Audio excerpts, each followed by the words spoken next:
have an idea, but you will not believe the true reasons why most men are not capable of being valued. Truthfully, it is because being valued is an external experience. It is not self value, it is being valued by someone else. So, we're going to get into the ins and outs of this today so that you can understand why men are struggling. And, ladies, this is not a red pill, blue pill, black pill podcast. I'm just going to let you know off the top.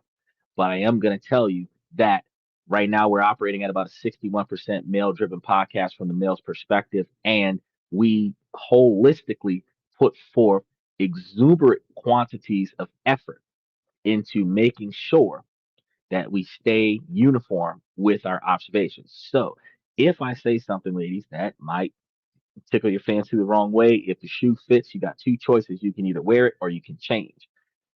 Some of the things we're going to be talking about today, if you didn't do it, you have seen or heard of somebody doing it, and you can relate to the information being factual.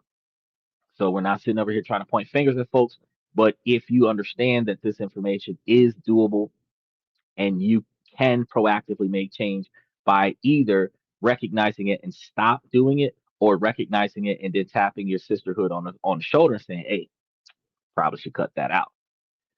And think about it now, because the valuation of men starts at childhood. When women accuse men of being traumatized from their childhood, women fail to acknowledge the first person responsibility, that that trauma comes typically from women. When men are boys, their first levels of female trauma comes from the girls, whether it's their sisters, whether it's some girl that likes them on the schoolyard, whether it's some girl that he likes on the schoolyard. It starts there. It could be moms, aunties, grandmas, and then as they get older, it turns into relationships. The way men behave as adults directly stem from some of their experiences that they had as children. So any negative responses that men have towards women could be the result of negative experiences that boys had with girls. Vice versa, because I'm always uniform. The way women behave as adults could stem from their negative experiences from being a child, whether it is the negative experiences from their mother or their aunties and uncles, or if it was a father or something to that effect. It could be the negative experiences they had with their brothers, and it could be negative experiences that they had with the first handful of boyfriends that they had at a young age. So when you think about the onset and development of life traumas, you think about how this compromises the rational, logical thinking of any human being, male or female. And then that negative thinking leads to the deterioration of positive relationships going forward, which then leads to self traumatization, because you will be forcing yourself into negative relationships, traumatic relationships, because that's the type of environment that you're familiar with. And that will lead you to envying somebody else or hating somebody else, because you can never find the right one, because you're drawn to the wrong one, which means that your type might be toxic, and you might need to not date your type, because if you date your type, you will date a toxic person, and you don't want to date a toxic person. You want to date a non-toxic person. You want to date a stable person, which might actually be boring for you, because the excitement and volatility go hand in hand. Stability and boring go hand in hand. So you might need to try something different. So as I give you guys this information, ladies, as I give y'all this information, uh, y'all need to be able to listen to what's going on here. You'll be able to change the way daughters treat brothers, the way sisters treat brothers, between the way aunts and uncles treat each other, the way you treat your husband or your boyfriend, the way you allow your homegirls to treat your husband or your boyfriend, and this will improve your interactions with men.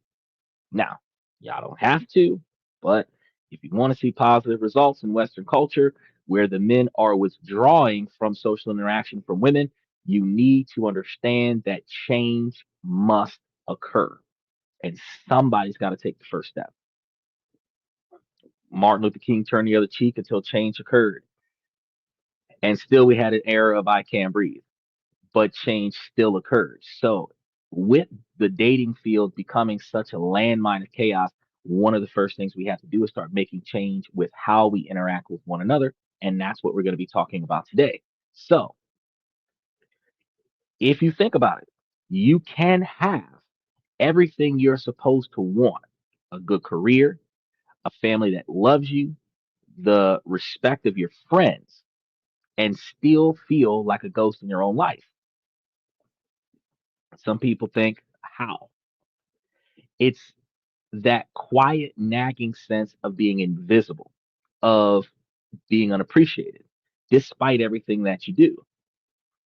So, what if I told you that this feeling isn't a sign that you're broken? It's a sign that you've been playing by a set of hidden rules you were never taught, rules that were practically designed to make you feel this way.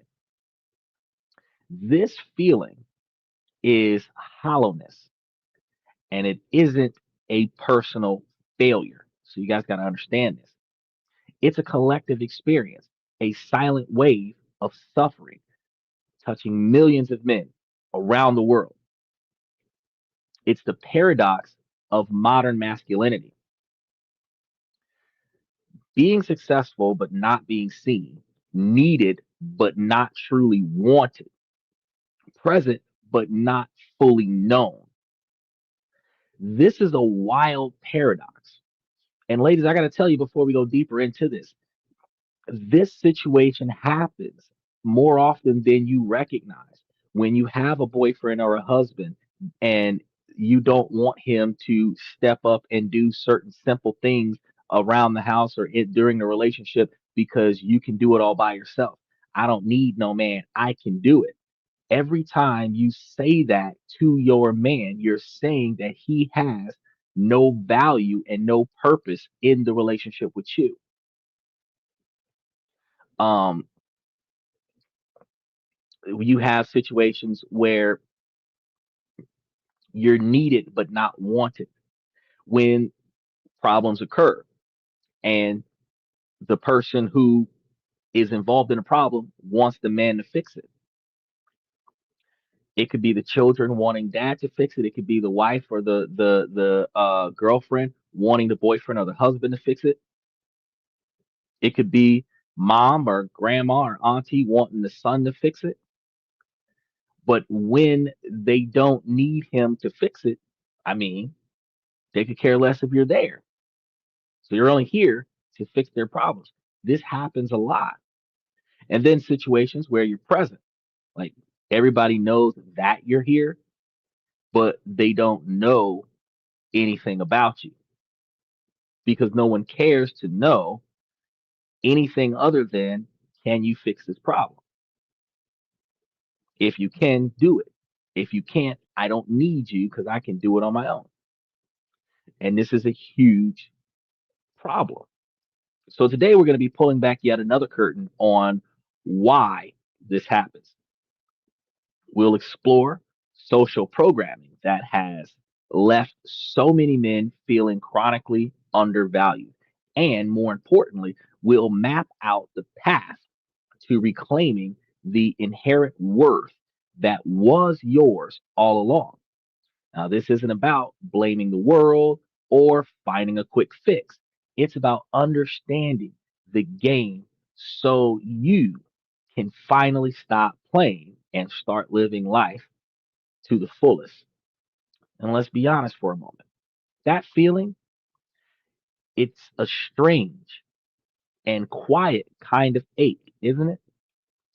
It's not a loud, dramatic pain. It's a low hum of dissatisfaction, a sense of being perpetually overlooked, um, like a little burning in your chest when the girl that you like doesn't accept your Valentine's Day present, or the girl that you wanted to date, you see her making out with another guy in front of you. Kind of that pain right there is the same pain that you feel when you are not acknowledged by the people that you care about.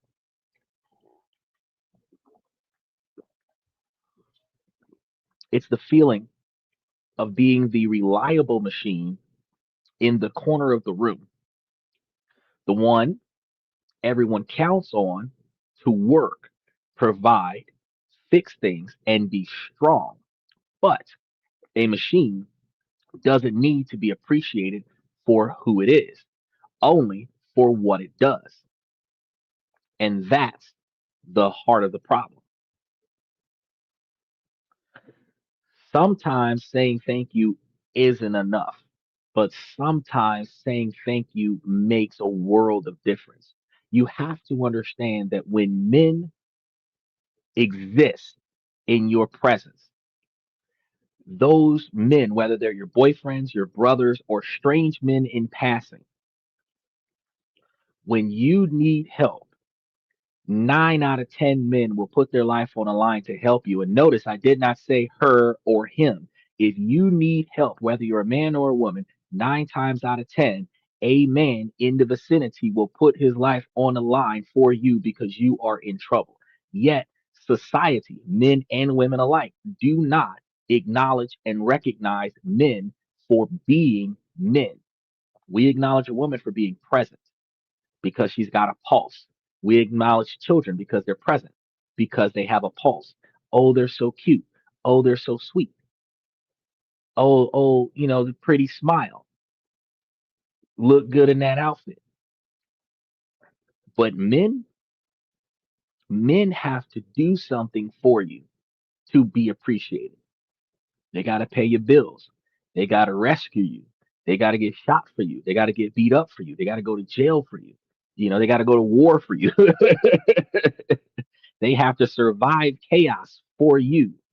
And a lot of times when you come back from that chaos, you come back with trauma, but nobody says, thank you for your presence.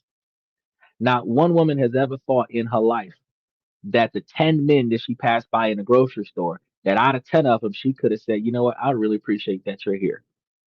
Because if that Walmart was getting shot up, odds are the man closest to you would dive on you, tackle you to the ground so that he could take the bullets that you were supposed to take.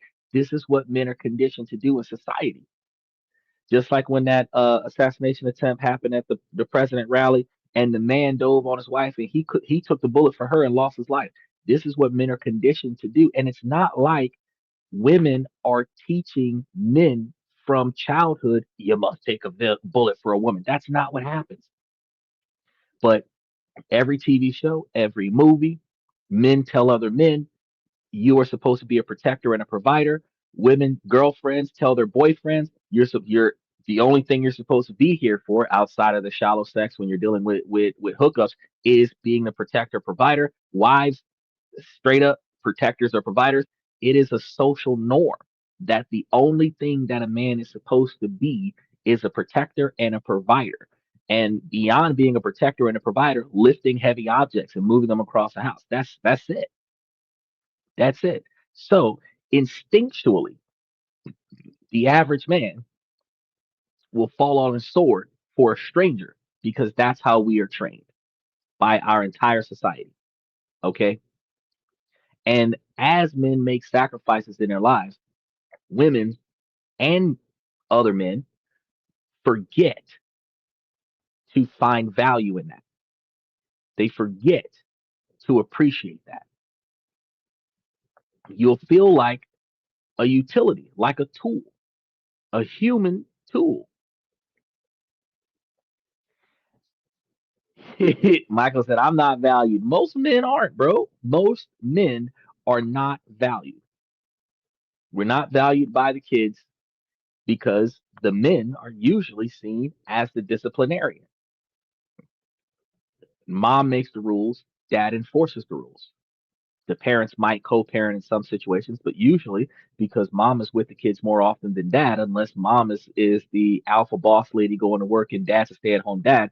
Under a traditional model, dad's going off to work and mom's staying home with the kids. So mom makes the rules, and if the kids don't listen to mom, I'm gonna tell your dad when he gets home, he's gonna take care of you. So dad is the bad guy with the kids.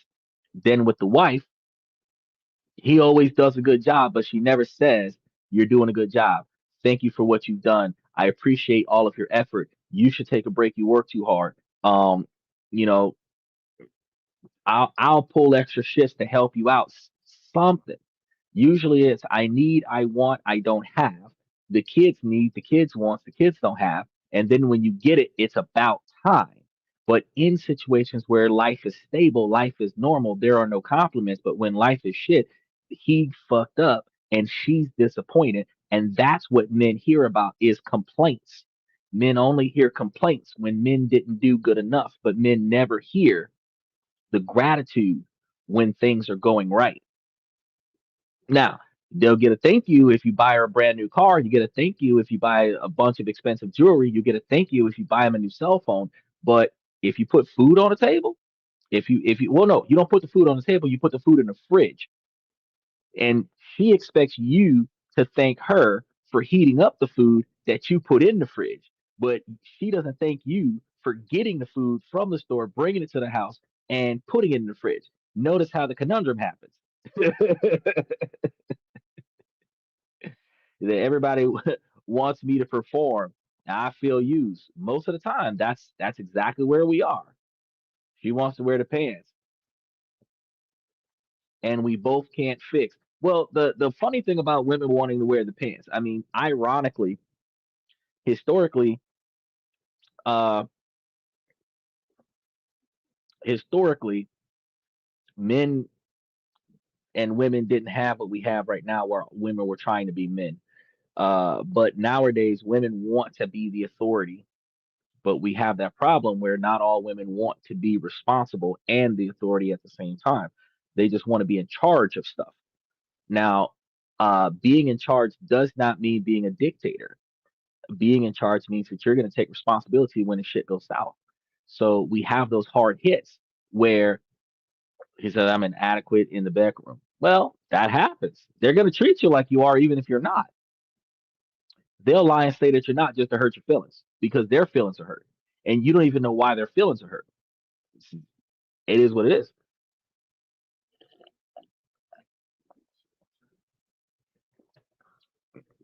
But the conundrum here is that the power dynamics that happen are not balanced. Men are supposed to value the women for the contributions that the women bring to the relationship. But women are supposed to bring something more than a pretty smile and sex in the bedroom to the relationship. Women are supposed to be useful. Women are supposed to be helpful. There's supposed to be a level of support in this system. Then men have the duties that they're supposed to perform to support their women, not because the women can't support themselves, but whatever dreams and ambitions and goals that women are that want to have in their lives, that is supposed to be supported by their boyfriends and their husbands. But again, it requires both ways. Oh, you know they're gonna laugh.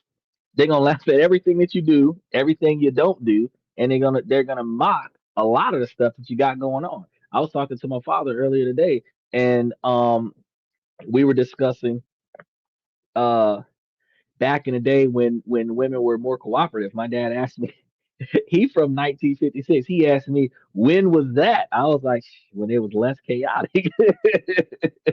Because I said, this happened back in the day when women used to behave, and he was like, well, when did women used to behave? Well, they were less chaotic than what they are now in 2025. But as men, your value is going to feel completely tied to your function as a provider, a protector, a problem solver. That is where men are defined. You're not a masculine man if you cannot provide for your woman. And men tell younger men the same thing. You're not ready for relationships. You can't afford to take care of yourself. You're not ready for marriage. You can't afford to take care of a woman and children. What if she has a kid? You can't afford kids. That's what grown men, older men, grandpa tells grandson throughout the life that your duty is to be a provider.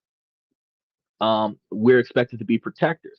And a lot of men who are slim and less skilled in defense have a level of insecurity in this area because they're not really capable of being a protector because they don't really know how to fight. They're not really all that big. And, they could probably get pummeled trying to defend your honor. Like they'll be the decoy while you run away because it's not like they're going to win this fight for you kind of situation. However, they can offset being a protector with being a problem solver because they can try to negotiate their way out of the problem that required in brute force violence, instead a negotiation that allows to keep the woman that they're protecting safe and not get beat up as much. So being a problem solver is also a thing.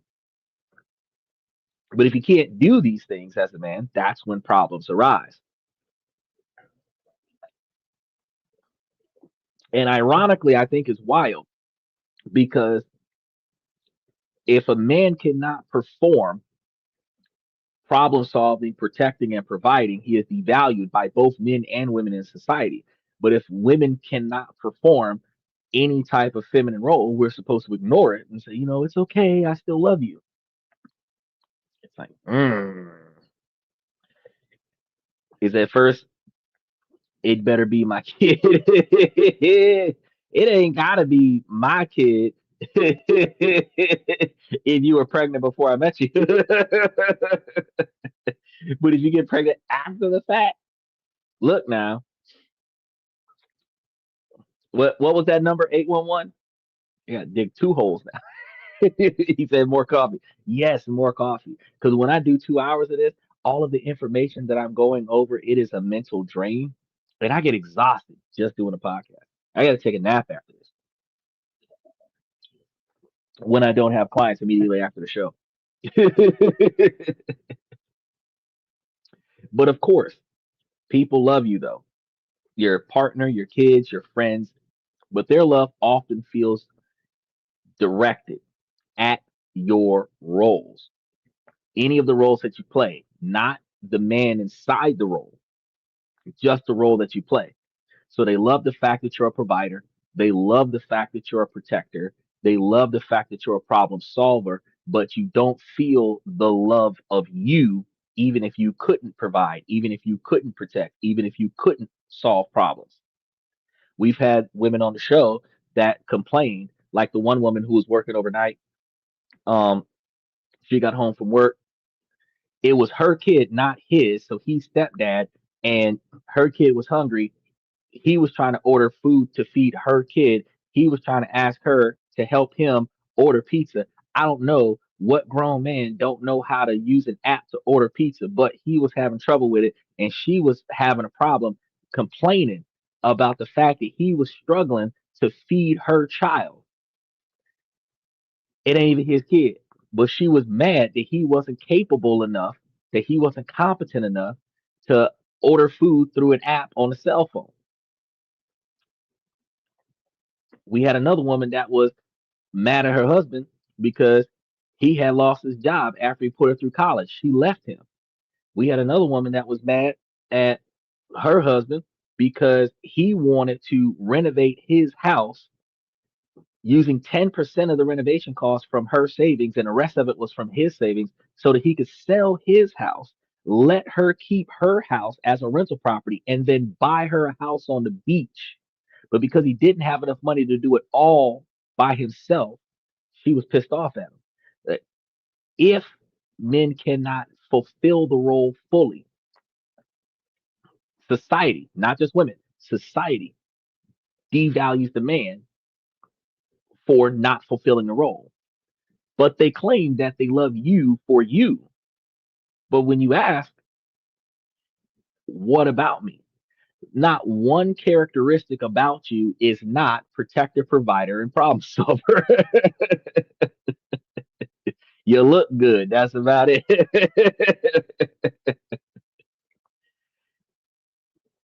So the appreciation that you get is for the overtime that you worked, the shelf that you fixed, the crisis that you handled. It's transactional. It's for the performance, not just because you're here. So if you lost your job and you don't work and you lay on the couch all day and play Xbox, like the one woman that was complaining about her boyfriend, and we had comments in the comment section was like, leave his ass, he ain't shit. Because he has no value as a man because society expects a man to be a provider, not to be a dependent. And so you walk through your own life feeling like an actor who can never take off his costume. You can never not be Superman. You can never not be Batman. Because if you're not there saving the day, if you're not there fixing something, paying for something, providing something, then you have no value. You have no worth. You wear the mask of competence, of stoicism, and of reliability. You've worn it for so long that you might not even remember what your own face feels like because you have been what society wants you to be 30, 40, 70 years, and you don't know what it feels like to not be a protector, a provider, and a problem solver. Do you know how insignificant men feel when they become a dependent at elderly ages? When they become feeble,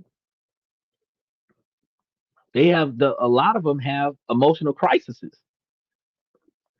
because they don't know how to ask for help. They don't know how to depend on somebody else because everybody throughout their life has depended on them. The world applauds the mask that men wear, but no one asks to see the man behind it. And the most painful part, you've gotten so good at playing the part that you've forgotten how to ask them to take have you take off that mask. This creates a profound paradox. You achieve more, you provide more, you sacrifice more, all hoping you'll finally earn that feeling of being truly valued. But each new achievement just reinforces the performance. So it's like trying to quench a thirst with salt water. The more you drink, the thirstier you get. The more success you pile up, the more your worth gets tied to the success and the more terrified you become of what would happen if the performance ever stopped. What if I failed? What if I get tired? What if I can no longer provide the same way? When you start asking yourself these questions, you're asking yourself, who are you then when you can no longer do what they expect you to do? And would anyone still value you? And we ask ourselves these questions in relationships. Michael says, what's wrong with talking to him instead of an app? She also needs a dog. But if she had a dog, the dog would have been starving too. Because she came in from work, she went to bed, left her baby hungry. Little boy, if I remember the story correctly, was like 4 or 5 years old. He hungry, can't go in the kitchen cook for himself. The stepdad trying to feed the boy. If there would have been a dog there, he would have had to feed the boy and the dog. The man didn't know how to use the app and he was trying to order pizza. I don't know why the dude didn't just call Domino's or Pizza Hut or something and just have them deliver the pizza to the house by phone, but he was trying to do it on the app and get everything working and it wasn't working the way he wanted it to work. And the woman was getting pissed off the whole way through. I'm like, man, she lucky. Because some men would have let the little boy be hungry. They would have went to McDonald's, got some food, ate the food in front of the child, and let the child be hungry till the mama got up and cooked for the child. Some men would have made the woman get up out the bed and cook for the husband and the child. Some men would have made the woman get out the bed, cook for the husband, and be damned the child. She would have worked all night, cooked for the husband, went to bed, left the child hungry, and the man would have left the child. So the fact that this dude was trying to feed her child, because that wasn't his kid. The kid existed before the relationship, so that wasn't his kid. And he was trying to feed, and she was pissed off at him. I was like, she don't know what she got. He said, I'm on stage next. We're actors on the stage of life. We're not just actors on the stage of life, we're actors on the stage of social interaction. We're not just putting on a performance to live life. We're putting on a performance to be acknowledged by the people in our life because our audience isn't the breath that we take. Our audience is the people that watch us exist in our society. So if we don't perform correctly, we don't have an audience.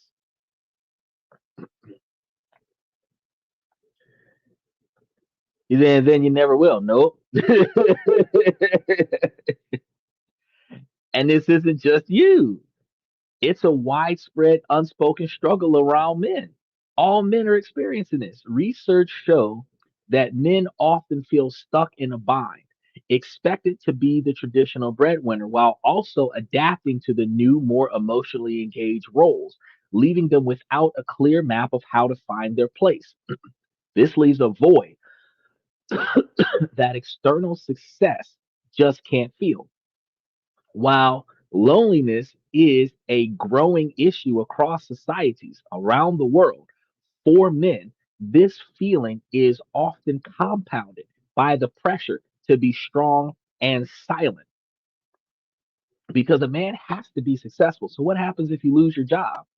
You're panicking. Will your wife stay if you're unemployed? Or will she take the kids and go buy her mother's house? Will your wife stay if you get into a car crash and now the Bentley that you have is gone and you're gonna have to go get a Honda Civic or start catching a bus? Will your wife stay if the car is gone? If the amenities that you put into your life that she enjoys is no longer there, will she stay? Men have these fears. I keep telling y'all need to be finding women that don't want the shit that you got, that they want you. But the more success that you make before you find that person, the less likely you can guarantee that the person is there for you. Now, if you're homeless under an overpass and she homeless under an overpass with you, she wants you for you. But if you're in a 5 bedroom house with 30, she's there for you. She's there, but she's driving 3 of the cars that you got. We wear the mask until we pass. You're exactly true. Exactly true. And that's why I tell you guys, you're not alone in the feeling. Um, when you're feeling like you're on a treadmill, you're not alone in that.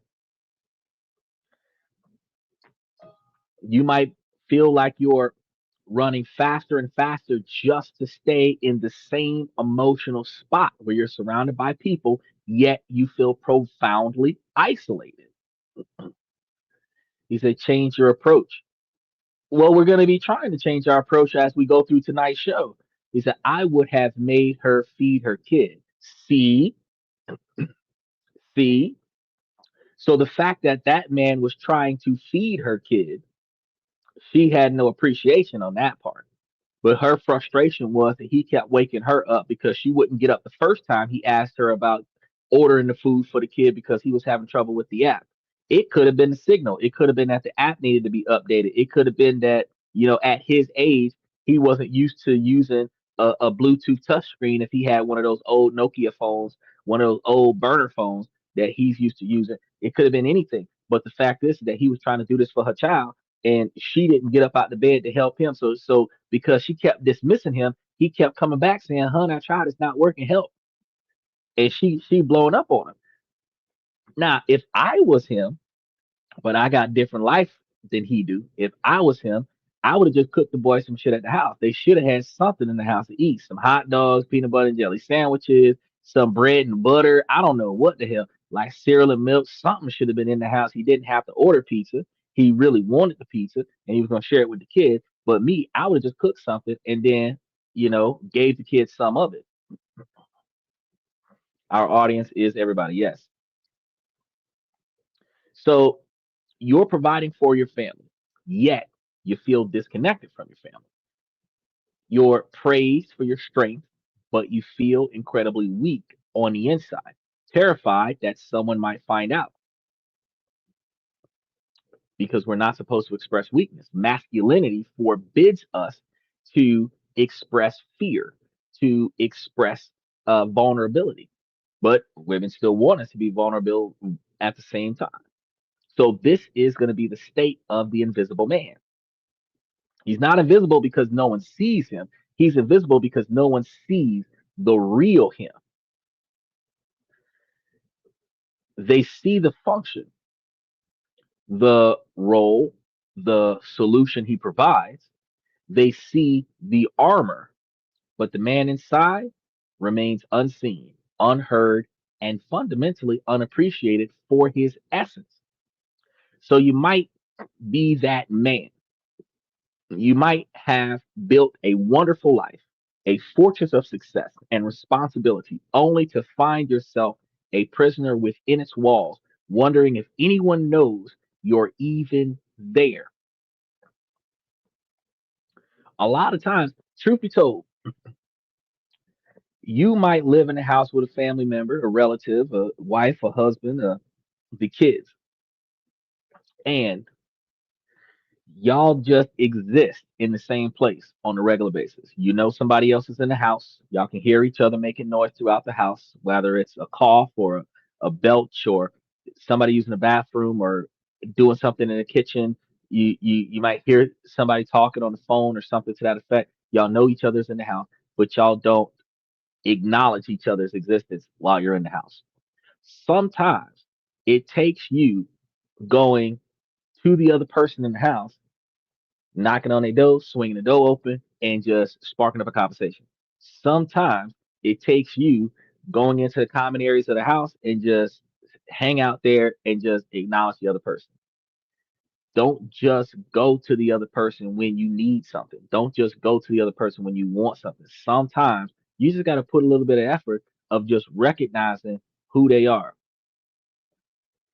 And really being able to swing by them once a week, different times of the day, different days out of the week, and say, you've been doing real good this past week. You know, this got done, that got done. Again, you're appreciating their actions, but I also appreciate the fact that you haven't given up. I appreciate the fact that you're still in this. I appreciate the fact that you're here. You know,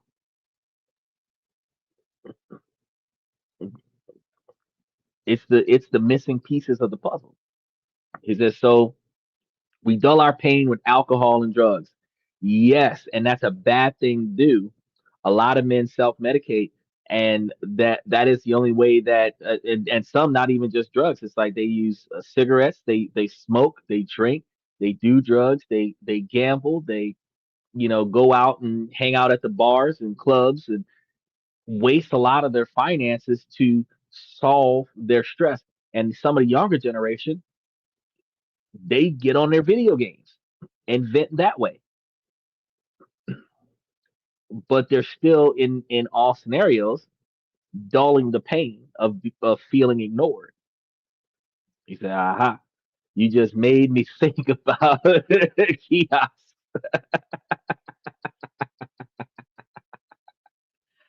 Yes, yes. So the suffering is real, but it's a silent suffering. It doesn't announce itself.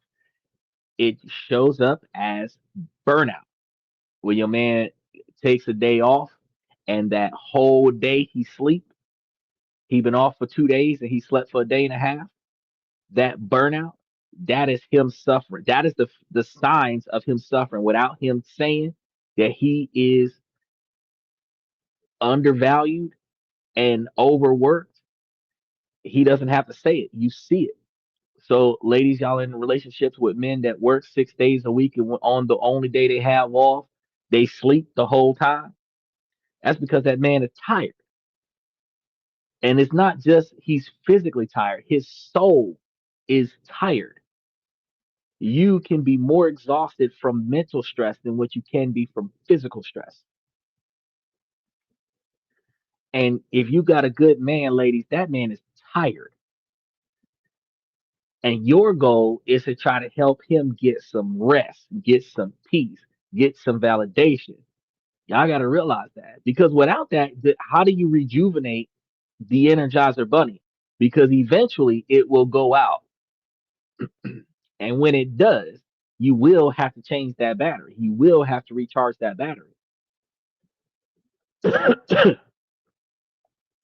It's also going to show up as quiet resentment. They're going to start snapping at you and being short tempered because they're not getting enough rest. They're not getting enough acknowledgement. They're not getting enough validation. You're going to start experiencing emotional distance where they're going to just pull away and just shut down, or a constant nagging question. Is this all there is? You look in the mirror and see a successful man, but you don't feel like one. You feel like a ghost haunting the house that you built, especially when you're never home. You're at work all day and all night.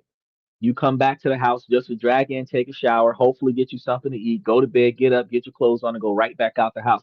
You don't get a chance to sit on a couch. You don't know what half the house looks like because you only exist in the room that you sleep in. Some of y'all got man caves, so when you're not in the garage drinking beers by yourself, you sleep in the bed and then you get up and go to work. So you're only existing two rooms out of the house, where you park the car and where you sleep, and the rest of the house is foreign territory to you.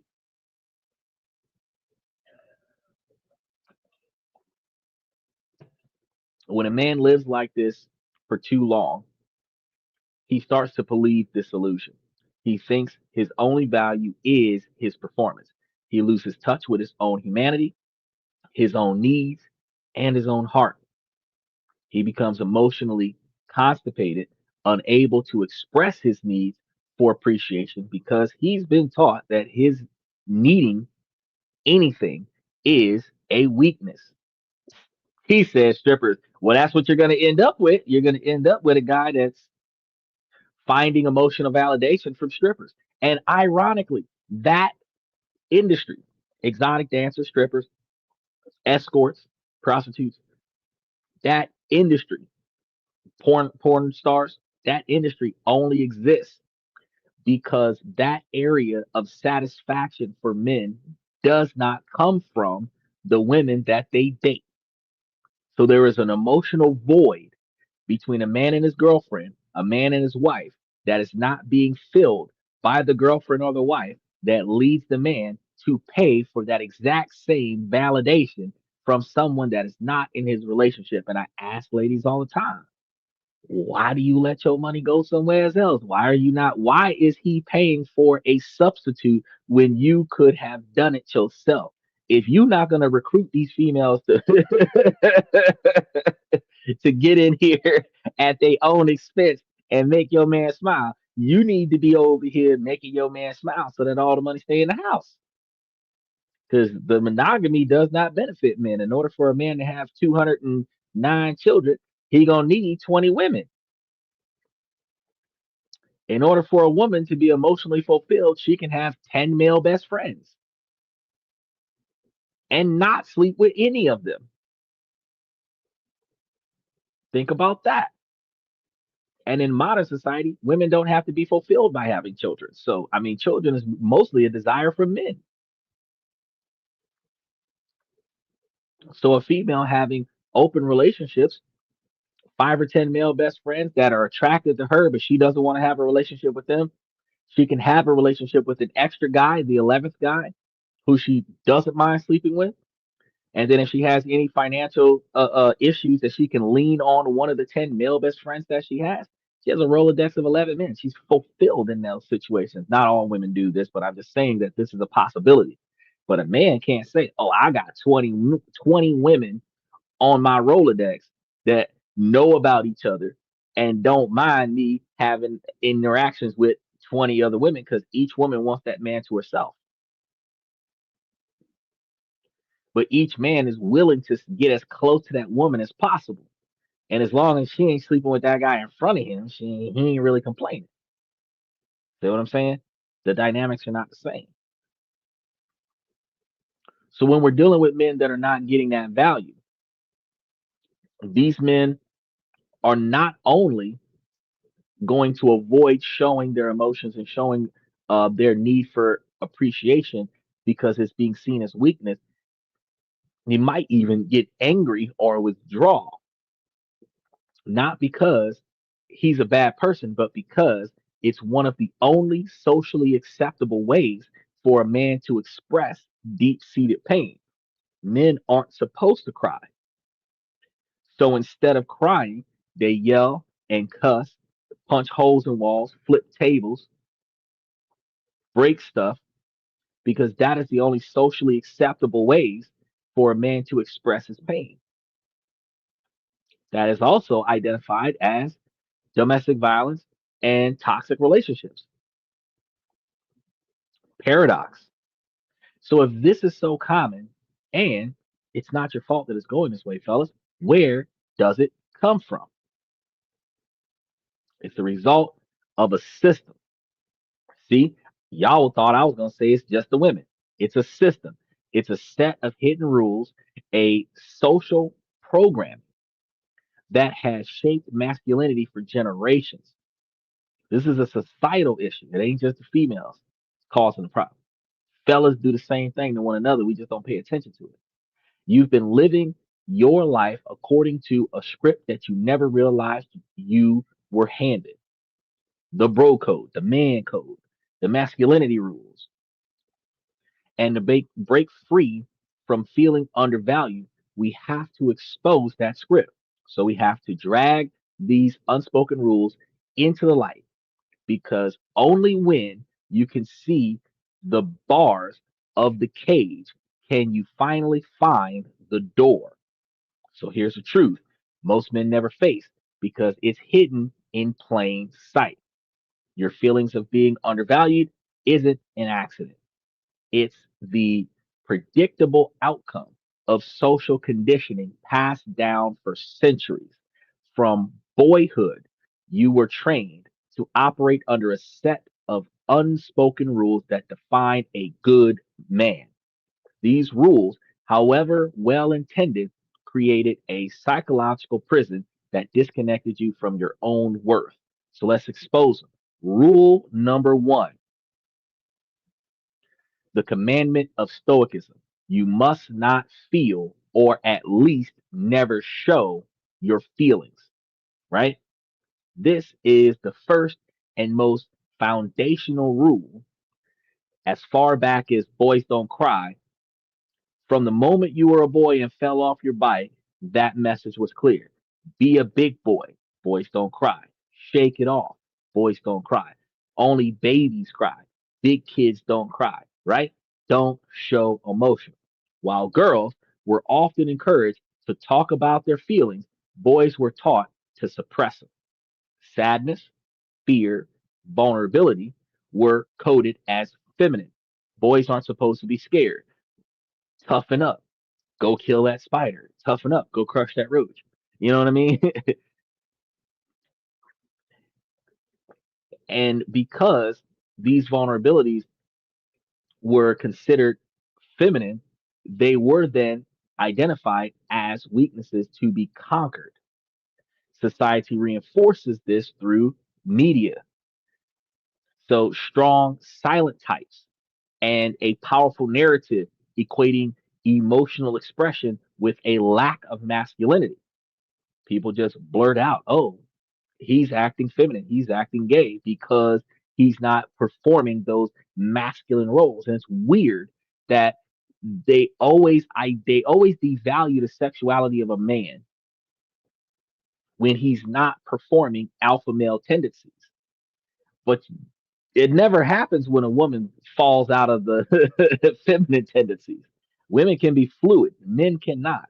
If a man starts taking on feminine qualities, women and men alike devalue that man. So anger was often the only emotion that was given a pass. You're either happy or you're pissed off. If you're pissed off, hey, let's not make him pissed off. But if you're sad, nobody's supposed to know about that. And if your sadness turns into depression, nobody's supposed to know about that either. Because your anger could be framed as passion. You're very passionate about something because you blew your stack over the fact that things didn't go right, or an era of power. So many men learned to funnel all their complex, vulnerable feelings, hurt, sadness, fear, through the single narrow channel of anger or frustration, because it's the only one that feels safe. Now, we see with the young bucks out there, with their Glock switches and Dracos and quick to draw a gun and take action on somebody. And they're quick to threaten them too. And the bravery is not being able to pull the trigger. The bravery is the ability to negotiate without having to draw the weapon in the first place, without having to show the weapon in the first place. The bravery is to be in a situation knowing that you could lose your life today, but you're going to work this out where everybody's satisfied. The notice the most praised person in a hostage situation is the negotiator, not the tactical SWAT team that went in there and took out the assailant.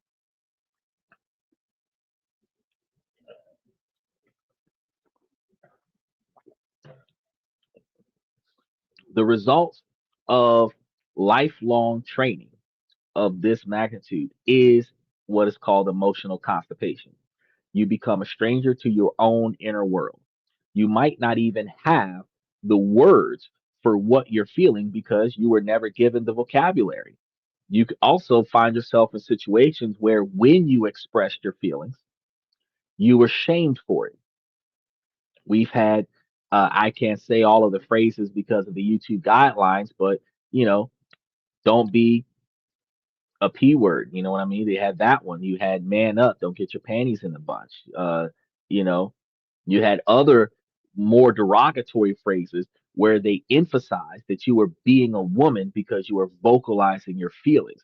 And that is the positive side of shaming, because the negative side of shaming was when people would gaslight you to make you feel like your feelings don't matter. They will clown you and make it seem like you're being a baby, or they will immediately deflect and say that you're projecting from your traumas from your past relationships or your childhood or something to that effect, but they won't acknowledge your feelings. Actually, you have a level of gaslighting when a man falls head over heels for a woman on first sight, because love at first sight can happen. Emotional attachment upon first engagement can happen. But you have some women that will deny his feelings and claim that he's gaslighting her, trying to make him out to be a liar. Now, his feelings are real and they are ignored until he gets tired of trying to prove that his feelings are real.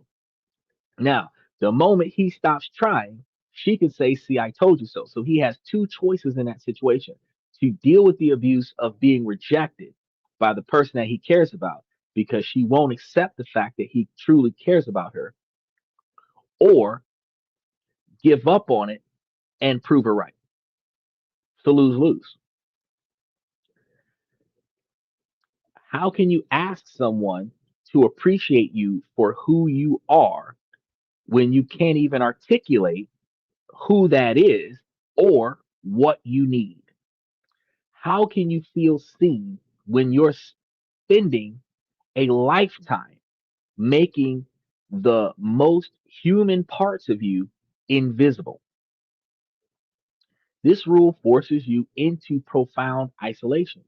You can be in a room full of people who love you, ideally, and still feel utterly alone because the real you, the one that feels doubt and needs comfort, is locked away. You're performing strength, and that performance prevents the intimacy. That lack of intimacy comes from shared vulnerability. So you can't be truly valued if you can't be truly known. Now, rule number two is going to be a little bit different. The gospel of performance. Your worth is what you do. This is what we teach men. The second rule is just as pervasive as the first. A man's value isn't inherent, but earned. Women are valued because they're present. Children are valued because they're present. Old people are valued because they're still alive. But young men, their only value is what they do. what they're providing for other people. So it's measured by what you've achieved, what you've produced, created, or acquired, and what you have provided to the individuals, whether it's financial, whether it's non-monetary or non-tangible effort over capital. Your worth is directly tied to your utility, and this is going to be a big issue for men because, like I told you earlier, since the man's worth is only tied to his utility in these social interactions, when his utility is not valued because she doesn't need him, she can do it by herself. She is now showing him that he has no value in her eyes. Because when a woman gets with a man, she's not supposed to be getting a man that is just going to do for her, but women actually make themselves the man that she wants.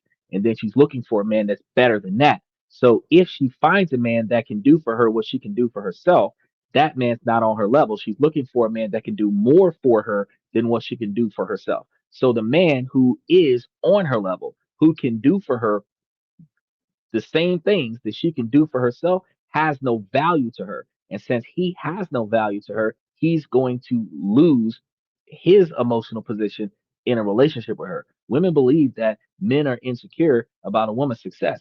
It's not the insecurity about your success.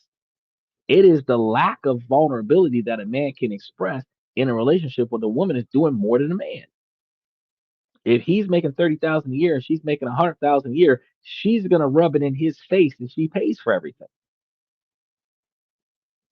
A man never talks about what he does for her until she says that he ain't did nothing. Then he'll roll out the grocery list of all of the effort that he's put into this relationship that has gone unseen, unrecognized, unappreciated, undervalued. But the whole time that she's not trying to devalue him and make it seem like he's not worthy, he don't say nothing about all the stuff that he does. But when the roles are reversed, if she paying his car note, if she want him to do something that he don't feel comfortable with doing, oh, blah blah blah, I bought that car. Blah blah blah, I bought that Xbox. Blah blah blah, I paid for your internet service. You know, there's always an undermining value to it, and we have to rethink this dynamic because this creates performance-based self-worth. It's a toxic mindset where you only feel good about yourself when you are hitting targets and earning external validation. Society hammers this home from every angle because what's the first question people ask when they meet you? What do you do for a living? Uh, first thing happens is your value. Your career becomes your identity. Your salary becomes your scorecard for your success. Your ability to fix things, solve problems, and provide. These become the pillars of your self-esteem. And this is going to be another issue that we talked about plenty of times before because I told you two people making 45,000 a year can come together under a $40,000 a year lifestyle and become millionaires inside of 10 years. But a woman is not going to value a man that is not making 100,000 a year in some situations. Some people don't value the type of job that you work on. So even though you can make 75,000 a year in a fast food restaurant because you work at a fast food restaurant, some don't value you because of the job that you have. The reason why they're called waste management engineers now instead of garbage truck drivers is because a garbage truck driver doesn't have value, but an engineer has value. So, a waste management engineer adds value to being a garbage truck driver, but that's 150, $200,000 a year salary. It's still the same 150, $200,000 a year salary. You just smell like garbage when you get out of the truck. That's the only difference. This creates what I call the utility trap.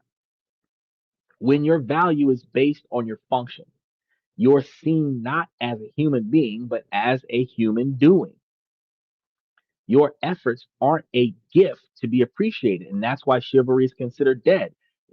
Your gifts Your efforts of gifts are now expectations to be met. So you can't carry a heavy object for somebody because, as a gift to them, because you don't want them to carry it themselves. You can't open a door for someone just because you don't want them to struggle with the door. You don't pull out a chair for them because you don't want them to fall over trying to get the chair out, or whatever the case may be. You can't do that anymore because they either don't want you to do it because they don't want to owe you, or they expect you to do it. So, and they don't appreciate it after you've done it, because it goes from I didn't need that, I didn't do anything to deserve that, and I greatly appreciate that, because that's a gift, that's extra, that's a luxury in life for you to go out of your way for me.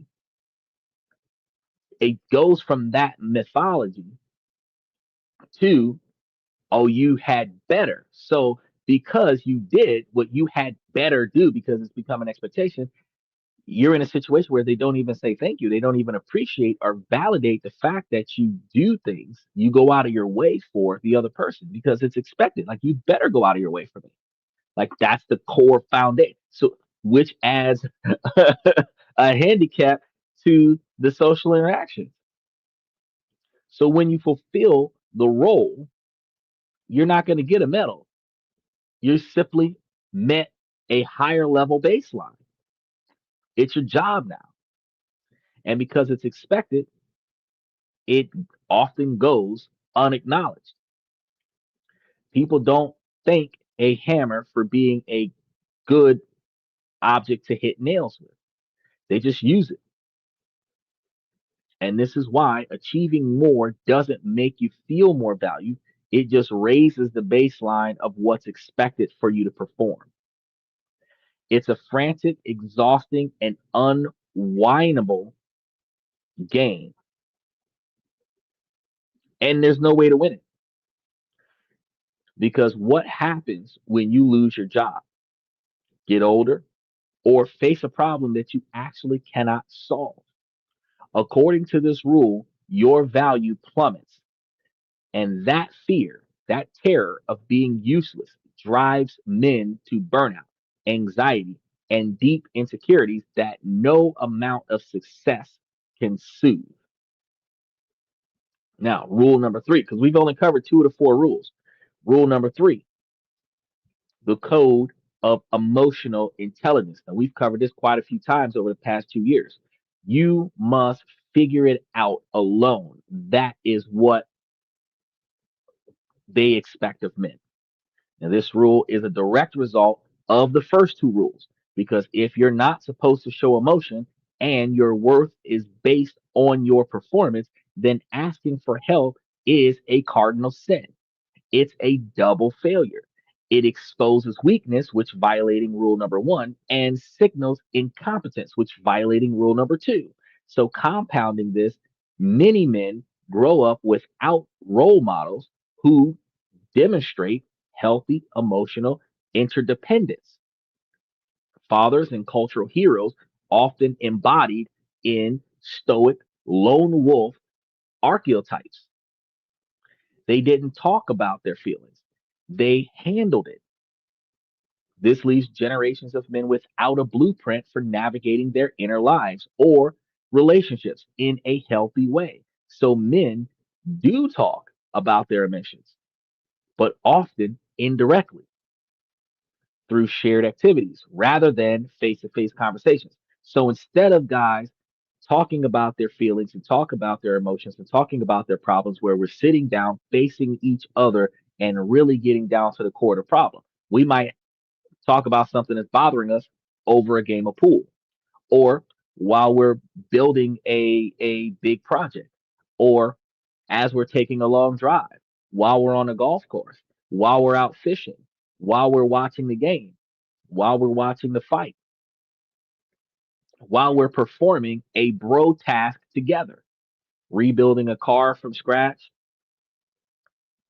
whatever, rebuilding the house from scratch.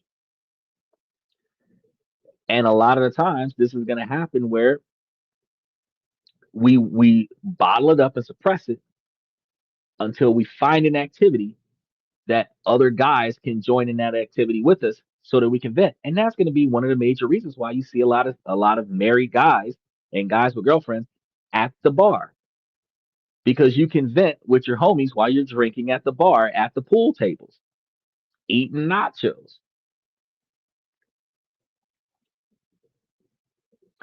The broader language of emotional needs and vulnerability remains foreign. And this emotional illiteracy creates havoc in relationships, because a man might feel deeply unappreciated but lack the tools to communicate this need constructively. Instead, it comes out as criticism, withdrawal, or the simmering anger. His partner may have no idea what's wrong because he seems distant and closed off. She can't value a part of him that he refuses to show her. She forgets that when he was once showing her that side of him, she shunned it. And just like the women from last week, they don't know how to fix it. He's told to be an island, but is surprised when he feels isolated. He's taught that independence is strength, but feels the deep human ache of disconnection. The code of emotional illiteracy promises respect, but delivers loneliness and misunderstanding. So, role number 4, the fear of the void. You must not be without a mission. This is rule number 4. And the final rule, and now after this, we're going to be talking about what to do about this. The final rule is more existing in a level of chaos than the other three. It's very existential. A man must have a purpose, a mission, a hill to take, a mountain to climb, something to conquer. Now, this is usually tied to his career or his role as a provider. Some men who don't really have many responsibilities find their purpose in life by conquering women. They're considered playboys. By going from meeting the girl to hooking up with the girl, conquering the woman. Other men either put it into their careers, put it into their hobbies. But what happens when the mission is done? What happens when you have fulfilled whatever it is your life's goals are? Or when you've abandoned those goals, what happens? And what happens when you reach the top of the ladder? You get as high as you could possibly get, the kids leave the house, or you've achieved financial security. What happens then? This often triggers what we call a midlife crisis, but is more accurately a crisis of meaning. For decades, your identity was fused with your performance. And this is going to happen to people who grew up spending their entire childhood taking care of their siblings. Now you're middle aged, your siblings don't need you no more, they're taking care of themselves. Your whole identity was a caretaker to your siblings. Every decision that you made was in the best interest of taking care of your siblings. Once your siblings no longer need you to take care of them, the decisions that you make now solely are for yourself. You can't say, no, I can't go because I have to be home with my family because my family needs me, because they don't need you. Now you're saying no because I don't want to go. See what I'm saying? But when you no longer have that duty, I'm doing it for the sake of my kids. I'm doing it for the sake of my wife. I'm doing it for the sake of my family. I'm doing it for the sake of my friends. When you're not duty bound to something, your identity is no longer what that was for the last 5, 10, 20 years that you've been doing that. That was your identity. Once that changes, that's when midlife crisis occurs, because for decades, your identity was your performance. So when the external purpose fades, you're left starting over because you're staring into a void. You won the game, but the prize feels hollow. When your kids are all grown up and they're off to college, you're not working yourself to death for the sake of your kids because your kids are taking care of themselves. So what are you working for? You have everything you thought you wanted, but you're going to feel lost in this particular moment. This is because the unspoken rule trained you to seek value outside of yourself, in your job, your achievements, the approval of others.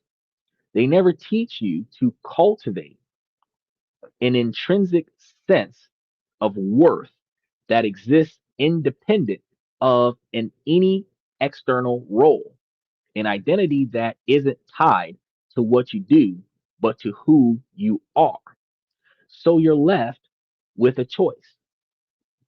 You can double down, chasing a new mission, a faster car, a new hobby, desperately trying to fill the void with more performance.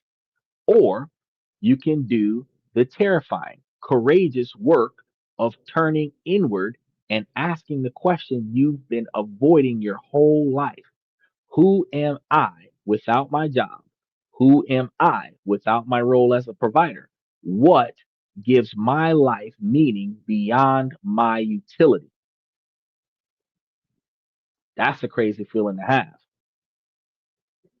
Not a lot of people think that. But if you ask yourself that, these four rules create a perfect storm of emotional isolation and conditional self worth. That when you start asking those questions, you start changing the rules. But those four rules will train you to be a performer, not a person. It'll teach you to build a fortress around your heart and then wonder why you feel so alone, which is why I tell you people boundaries are not good for your relationship. Boundaries are not good for your life. Non negotiable expectations are, though. Non negotiable expectations, you can get as close to me as you want, but if your ass don't behave the way I expect you to behave, I'm gone. I'm not going to make you do shit because I can only control the things that are inside of my direct authority. And you're not in my direct authority. So I'm not controlling you. I'm going to control me. I remove myself from a situation where my treatment is not positive and I do not agree with that. So I will remove myself from that abuse. So when they teach you to build a fortress around your heart, you are the one negatively impacted by that. But here's the good news.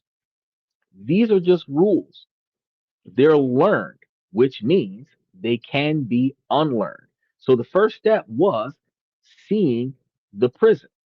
The next step is walking out of it. For your entire life, you've been on a treadmill, running towards a finish line of enough success, enough strength, enough sacrifice. You believed that once you crossed it, you would finally feel valued. But the finish line keeps moving. Now it's time to get off the treadmill. The great revelation is this: true, unshakable value isn't something that you earn through performance, it's something that you reclaim through connection to yourself and to others. It's not an external prize, it's an internal state of being. The journey out is not about becoming more, it's about shedding the layers of conditioning that have hidden who you are. It's about learning to meet three core needs that the unspoken rules forced you to suppress. Notice the crucial word, unconditional. The gospel of performance taught you that respect is unconditional, given in exchange for achievement. But the respect that truly nourishes the soul is for your character, not your competence. It's admiration for who you are, not just what you do. It's the difference between someone saying, "Thank you for fixing the sink," and "I really admire how you never give up on the problem." The difference between saying, "Thank you for buying the groceries," versus I really appreciate all the effort you put into our standard of living and I want you to get some rest because you are working too hard. The first values your utility. The second values your spirit. How do you cultivate this? It starts with you. You must be the first person to offer yourself unconditional respect. Start separating your identity from your achievements. Take out a piece of paper. You should do this every time you come to the show. Bring you a notebook and a pen and a pencil and an eraser and a Sharpie. Because you're going to be writing down qualities that you possess that have nothing to do with your job or your income. Are you patient, loyal, curious?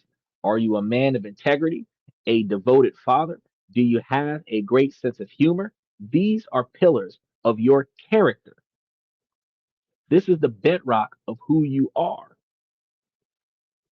Your job can be taken away. Your wealth can disappear, but your character is yours. You're valuing yourself for these intrinsic qualities. When you mess up at work, practice telling yourself, my performance was flawed, but my worth as a person is intact. This is a radical act of self respect in a world that tells you you're only as good as your last success. Then you must teach others how to treat you. This involves using your voice about your non negotiable expectations for behavior. When your partner thanks you for taking out the trash, you can say you're welcome, and it means a lot to me when you notice the little things I do. You don't just say you're welcome, you add on, and it means a lot to me when you notice the little things I do, which shows them the fact that you appreciate the recognition, but you remind them that you need that recognition. But it isn't just needy, it's providing a roadmap to your heart. You're explaining to them how to communicate value to you. You can also model this. When you see a quality that you admire in a friend, you voice it. I really respect how you handled that difficult conversation. You'll start to shift the culture of your relationship from transactional appreciation to genuine admiration. The commandment of Stoicism has left most men living in an emotional desert. Emotional safety is the oasis. It's a space where you can lay down your armor and reveal your authentic self without fear of judgment or ridicule. It's a place where your vulnerability is not seen as a weakness, but as a courageous act of trust.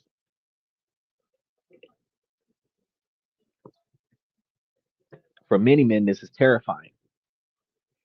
What if you open up about your fears and are seen as weak?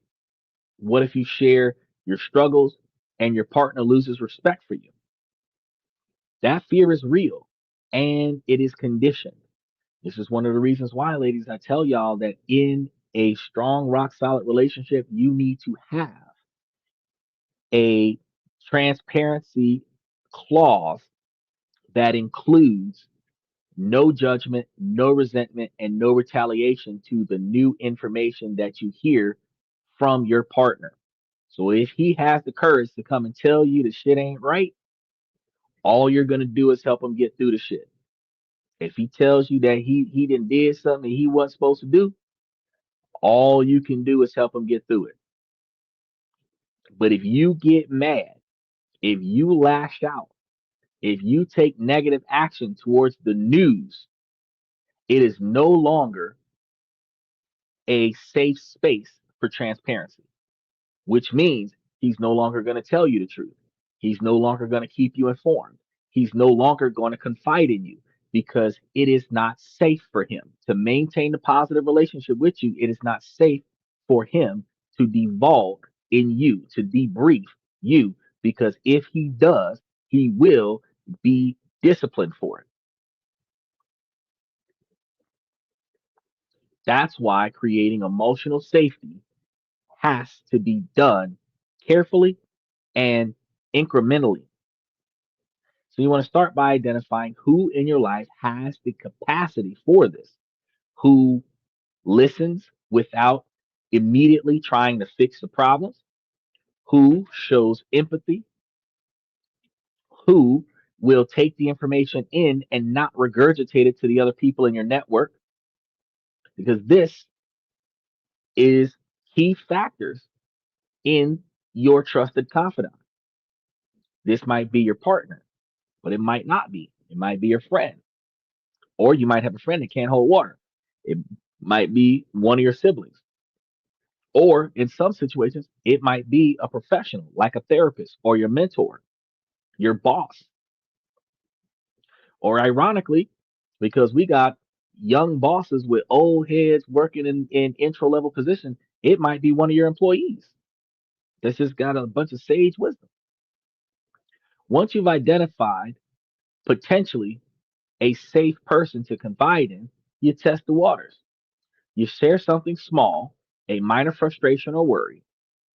I'm feeling really stressed out about this project at work, and I'm not sure I'm up to it. Then watch how they respond. Do they validate your feelings? That sounds really tough. Or do they jump to a solution? Well, you should just do this, or dismiss it. Don't worry, you'll be fine. A safe person will honor that feeling first, find a nurturing way to address these relationships, and then acknowledge life changing. It is an antidote to the profound loneliness that Stoicism creates. So,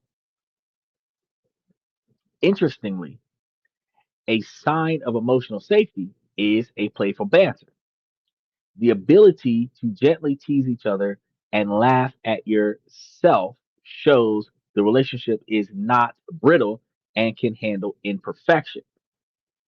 But we're not talking about taking deep shots at one another where the comments that make are on your deepest, darkest secrets or your deepest, darkest insecurities or your most vulnerable states. That's not what it's about.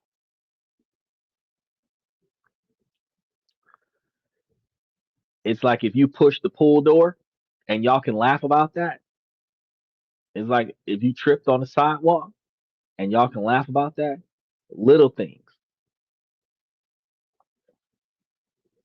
not something serious like cancer or impotency or erectile dysfunction or your financial status or anything like that, bankruptcy or anything like that. It's not the secrets in life or the character flaws in life that you are trying to work on. The banter is light, non-personal, back and forth action. So if you don't have this type of person in your life, you may need to seek that person out. And this is why men's groups have become so powerful. They are dedicated to spaces for men to drop the mask and speak from the heart, creating a culture of shared vulnerability and mutual respect. Now, this isn't weakness, it's one of the most courageous steps a man can take. The fear of the void arises when your purpose is entirely external. Intrinsic purpose is the anchor that holds you steady when the world is in chaos. And that's a sense of meaning from within, driven by your values and your passions, not a paycheck. It answers the question, what do I matter? Why do I matter? What do I do? What am I here for? So discovering your intrinsic purpose is a journey. It requires you to silence the noise of external expectations and listen to the quiet whispers of your own soul. What makes you feel alive? What achievements make you lose track of time? When do you feel most like yourself?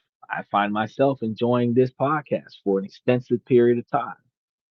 I blocked out extra time out of my night so that I can spend more time on the channel.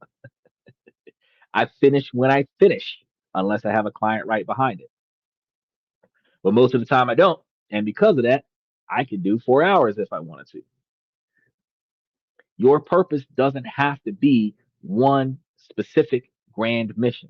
It actually could be found in mentorships, in creativity, learning an instrument, writing, journaling.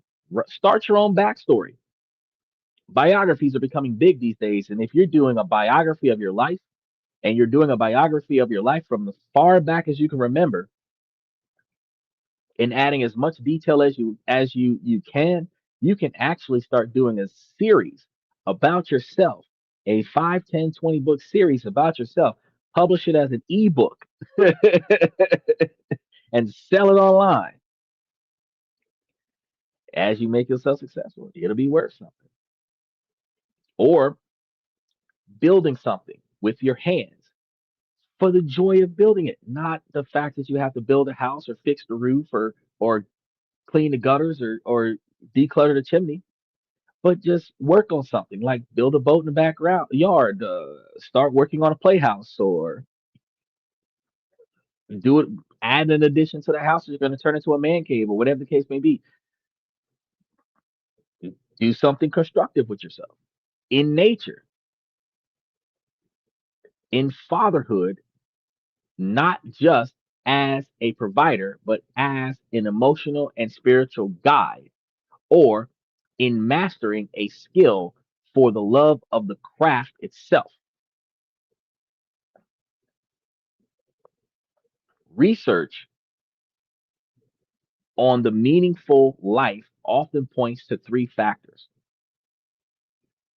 feeling that your life makes sense, being distracted by meaningful goals, and believing your existence matters to others.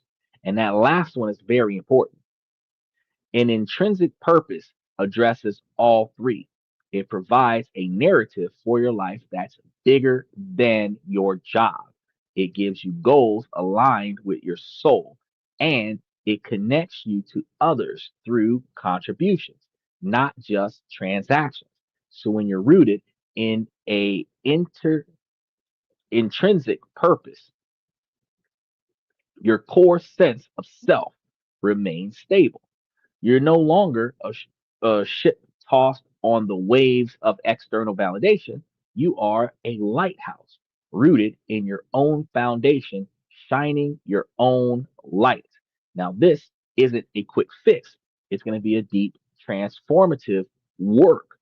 It's about unleashing the toxic rules that you weren't taught intentionally. It's something that you learned over time from society and courageously build a new foundation from your manhood going through the remainder of your life. One based on unconditional respect for yourself as well as demanded from others, emotional safety, and intrinsic purpose. It's about making the conscious decision to value yourself so that appreciation from others becomes a welcome bonus, not a source of your anxiety or the reason that you breathe. So, if this conversation is resonating with you and you feel ready to start this journey, but you aren't sure where to begin, I'm going to help you guys with that. So, this is going to be simple. As you continue to come through the show, we will be working through actionable exercises that helps you guys identify your core values, finding sources of emotional safety, and exploring your intrinsic purposes. It's a first step that you can take just by liking and subscribing to the channel, utilizing those notification buttons, and sharing this with other people in your life that need to know this information. Then you can click the links on any of the episodes that we're going to be creating to give you guys more information related to these topics so that you can better yourself for yourself, not for the sake of somebody else. And of course, this is valuable. So make sure that you take the opportunity, if you're watching from Twitch or Twitter, hit that follow button and then also hit the like button. These are conversations that we need to be having on a regular basis. And very few podcasts even talk about what to do. Most podcasts just soundbite what the issue is.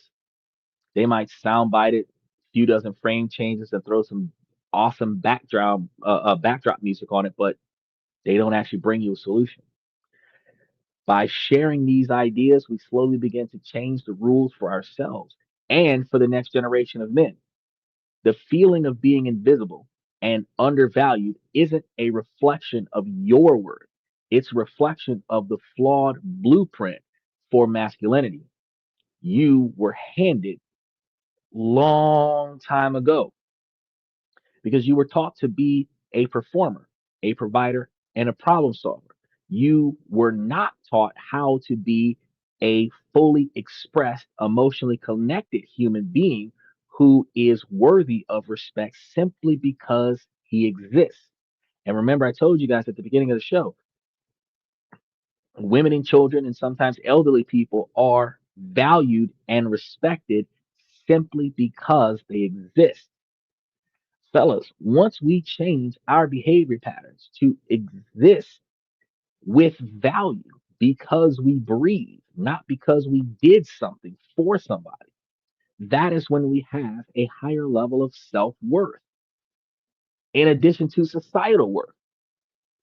The struggle you feel isn't a sign that you're broken, it's a sign that you're waking up.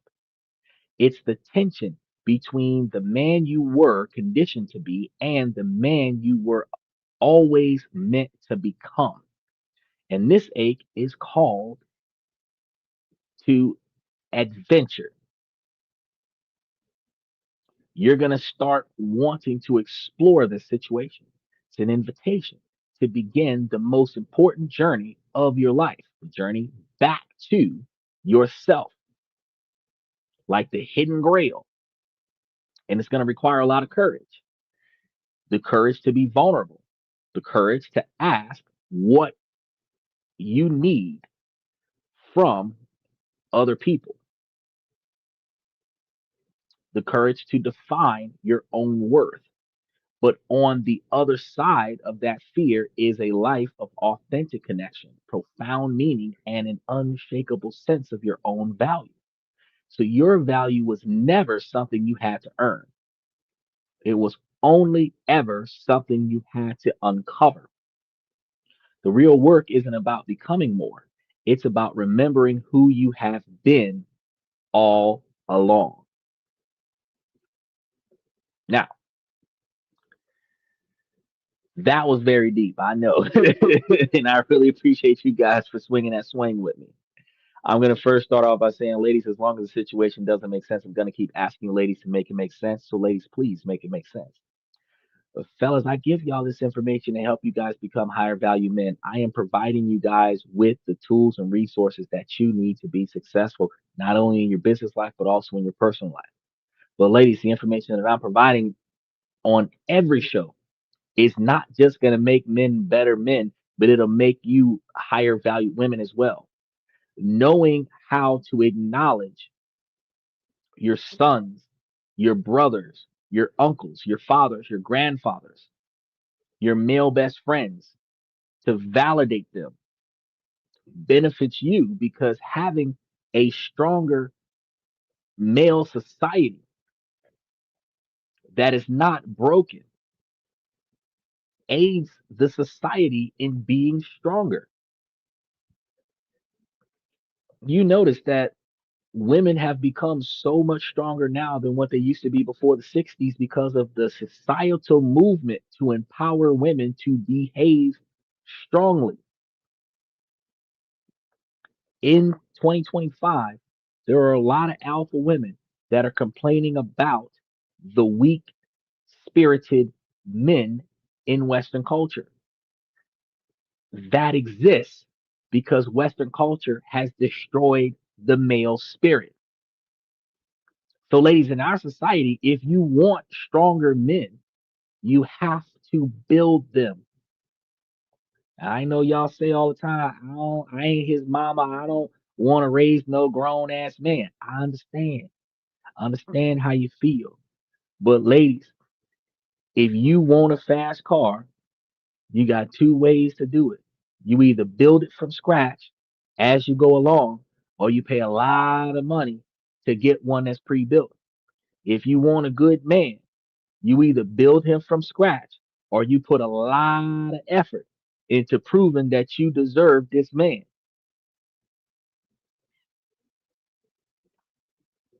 Either way, your contribution to the success of your relationship matters. And it ain't always a monetary contribution. Effort is going to be more valued from men because men are still societally expected to provide all the resource. So if you aid him in paying the bills, yeah, he's got less to pay for, but now he's spending more money on you because he doesn't have as many bills to pay. But if he's spending more money on you, even though you are contributing to some of the bills, you're getting reimbursed because he's buying you all of these gifts now. He's taking you to all these fancy restaurants now. He's giving you all of these extra vacations now. So you're still breaking even. He is falling off. So you have to find ways to put in more effort into the relationship. And that way, you ladies will be able to find yourselves in a longer lasting relationships, more successful relationships, because it takes both of you.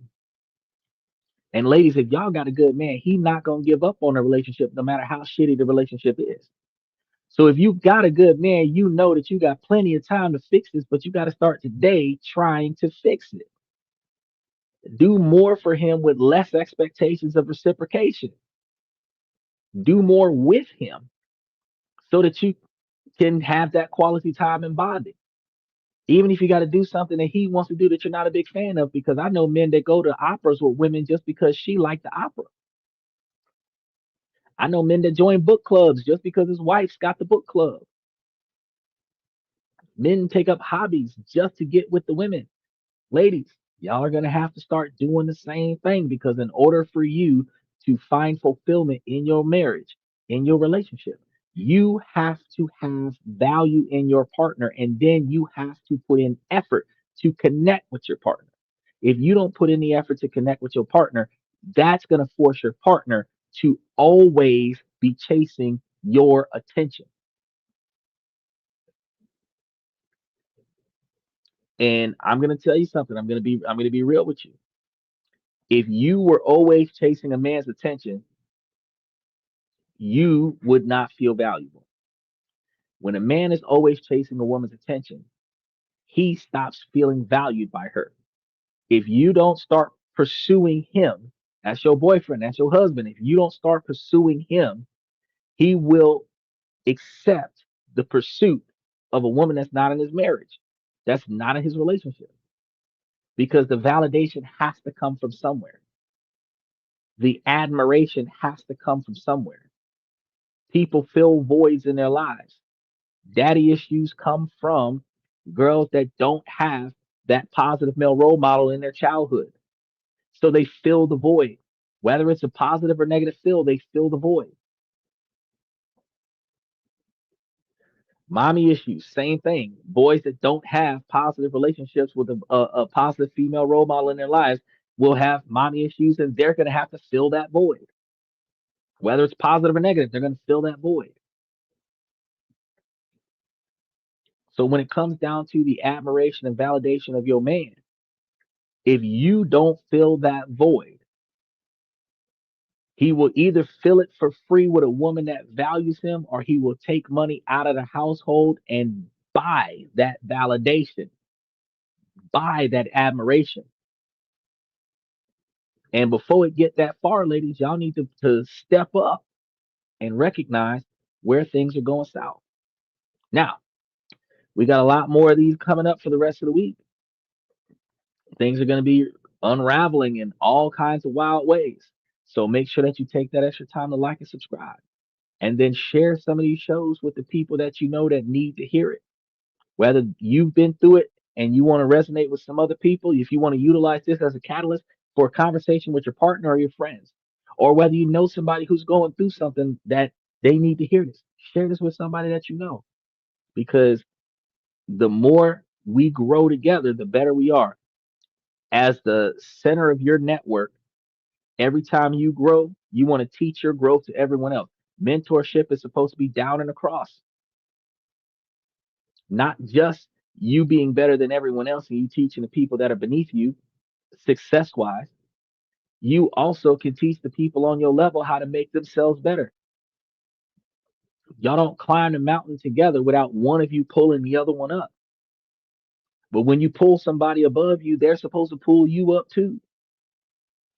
So as you learn things, you share it with other people. And that's what y'all need to start remembering when y'all come to this podcast. Because here on This and That, when we talk about this, that, and everything in between, we give you guys all the knowledge and tools and resources that y'all need to make yourself successful in both your business life and your personal life. So with that being said, I want to thank you guys one more time for coming to This and That. I'm your host, Xander, where we talk about this, that, and everything in between. And I'm going to see you guys tomorrow night.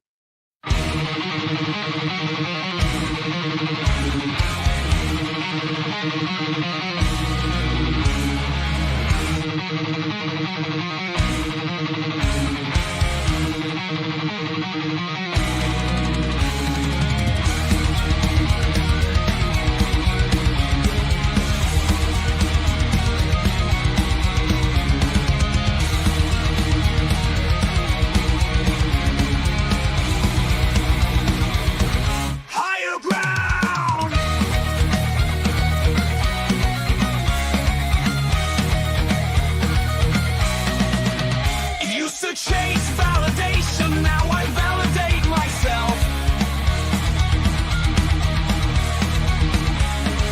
Building inner strength, putting doubt upon the shelf.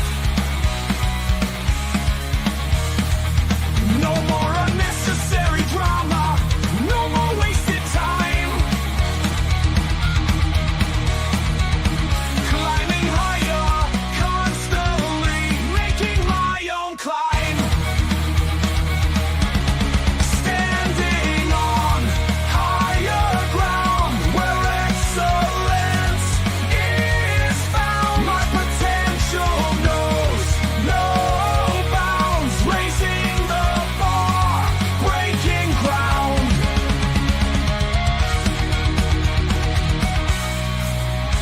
My network is my net worth.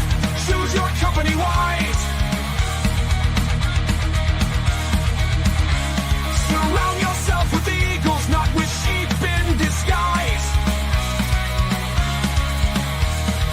Every interaction is a reflection of my brand.